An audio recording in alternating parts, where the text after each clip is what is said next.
دوستو آپ سب دیکھنے اور سننے والوں کو السلام علیکم۔ ناظرین گرامی، مسلم گھرانے میں آنکھ کھولنے والا بھارتی شہری اس وقت موت و حیات کی کشمکش میں مبتلا ہے۔ وہ قوت گویائی سے بھی محروم ہو چکا ہے۔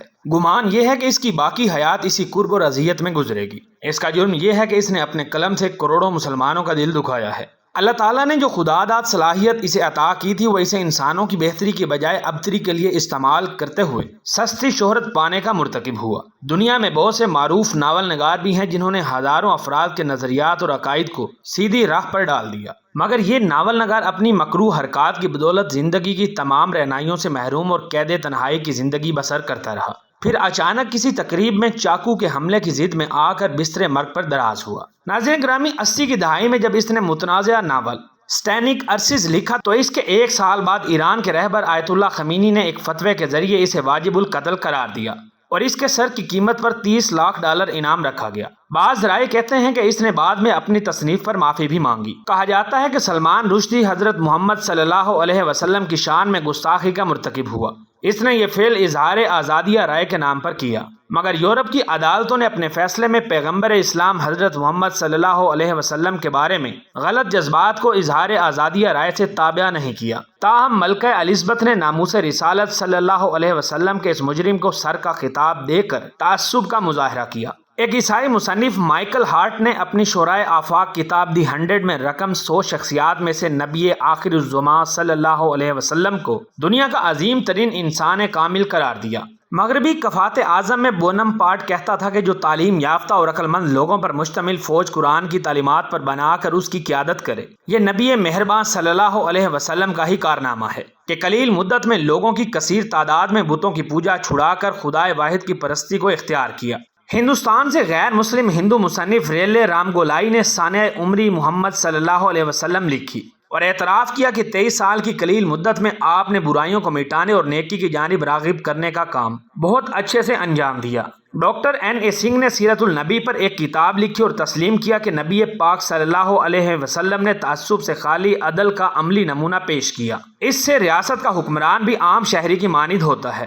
منشی پریم چند نے اسلامی تہذیب کے نام پر تخلیص میں عدل، انصاف، مساوات اور اخوت پر بحث کی اور آپ صلی اللہ علیہ وسلم کے ارشادات سے اپنی بات کو بدل گیا۔ پیارے ساتھیوں، 1911 کے پرآشوب دور میں بھی یورپی ممالک کے ہزاروں باشندوں نے شعوری طور پر اسلام کو بطور مذہب اپنایا ہے۔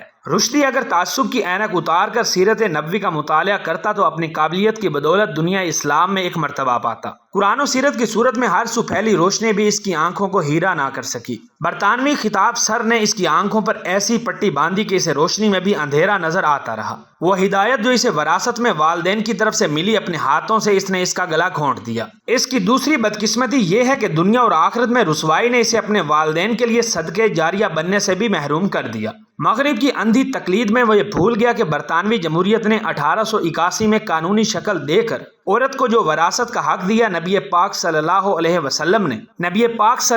وسلم نے کئی 100 سال پہلے یہ حق خواتین کو قرآن پاک کی تعلیم کی روشنی میں دکھا دیا تھا۔ ایک سے زائد مقامات پر اللہ تعالیٰ نے نبی مہربان صلی اللہ علیہ وسلم کو اپنا محبوب قرار دیا، انسانیت کا محسن کہا اور پورے عالم کے لیے رحمت للعالمین کا لقب دیا۔ اس کے بعد کسی تنگ نظر مصنف کی رائے کو بھلا کیسے اہمیت دی جا سکتی ہے؟ وہ مبارک ہستی جس کا قول ہے کہ مزدوروں کی مزدوری پسینہ خشک ہونے سے پہلے دو، جانور کو ذبح کرو تو آلے کی دھار تیز کر لو۔ تم میں سے بہتر مسلمان وہ ہے جس کے ہاتھ اور زبان سے اپنے بھائی کو نقصان نہ پہنچے۔ جس نے ایک انسان کی زندگی بچائی، گویا اس نے پوری انسانیت کو بچا لیا۔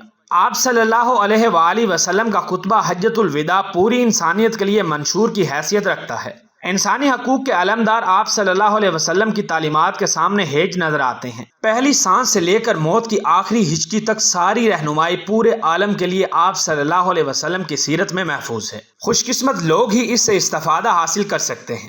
فتح مکہ میں تحمل، بردباری، دانش اور حکمت کی کوئی مثال دنیا کے بڑے بڑے سپہ سالار پیش کرنے سے قاصر ہیں۔ گلوبل ولیج کے اس دور میں ہندوستانی معاشرہ شودر اور برہمن میں تقسیم ہے۔ یورپ اور امریکہ کے سماج نے تاحال کالے اور گورے کی برابری کو دل سے قبول نہیں کیا، لیکن آپ صلی اللہ علیہ وسلم نے فتح مکہ کے موقع پر سینکڑوں سرداروں کے سامنے حبشی غلام حضرت بلال رضی اللہ تعالی عنہ کو کعبہ کی چھت پر چڑھا کر اذان دینے کا حکم صادر فرما کر تمام ذات برادری کے بت توڑ دیے۔ یہ مصنف جب سیرت نبی صلی اللہ علیہ وسلم کے بارے میں تحریف کرتے ہیں تو سچ جانیے کہ ہمارا خون کھول جاتا ہے۔ اس طرح کے نام نہاد دانشور ہمارے نبی پاک صلی اللہ علیہ وسلم کی جوتی کی خاک کے برابر بھی نہیں ہیں۔ لہٰذا اہل مغرب پر لازم ہے کہ وہ ایسے بدبختوں کو پناہ دے کر اپنی مشکلات میں اضافہ نہ کریں اور امت مسلمہ کو امتحان میں نہ ڈالیں۔ ہمارے لیے تو تمام انبیاء معتبر، معزز اور احترام کے قابل ہیں، اور یہ تعلیمات بھی ہمارے آقا صلی اللہ علیہ وسلم نے عطا کی ہیں۔ رشدی یورپ میں اپنی موجودگی کا فائدہ اٹھاتے ہوئے اسلام کی خدمت کا فریضہ سر انجام دے سکتا تھا۔ بر صغیر سے تعلق رکھنے والے ڈاکٹر حمید اللہ نے اپنی زندگی فرانس میں بسر کرتے ہوئے ہزاروں غیر مسلمانوں کو اسلام کی حقانیت سے روشناس کروایا۔ ڈاکٹر ذاکر نائک بھی خیر کا یہی کام کر رہے ہیں، لیکن افسوس کے معمولی فائدے کے لیے رشدی نے ابو لہب اور ابو جہل کی طرح ہلاکت کے اس راستے کا انتخاب کیا جو کہ سیدھا جہنم کی طرف جاتا ہے۔ نبی پاک صلی اللہ علیہ وسلم کی شان کے بارے میں نازیبا الفاظ کہنے والے اگر چاند پر بھی چلے جائیں تو مسلم نوجوان وہاں پر بھی ان کا پیچھا کریں گے۔ سلمان رشدی تو پھر بھی بستر مرگ پر ہے اور ذلت اس کا مقدر ہے، مگر ہمارے نبی پاک صلی اللہ علیہ وسلم پر انسان تو کیا فرشتے بھی درود بھیجتے ہیں۔ اس طرح کی عبرتناک زندگی اور موت ان کا نصیب ہوتی ہے جو اپنی اوقات بھول جاتے ہیں، اور رشدی انہی بدقسمتوں میں سے ایک ہے۔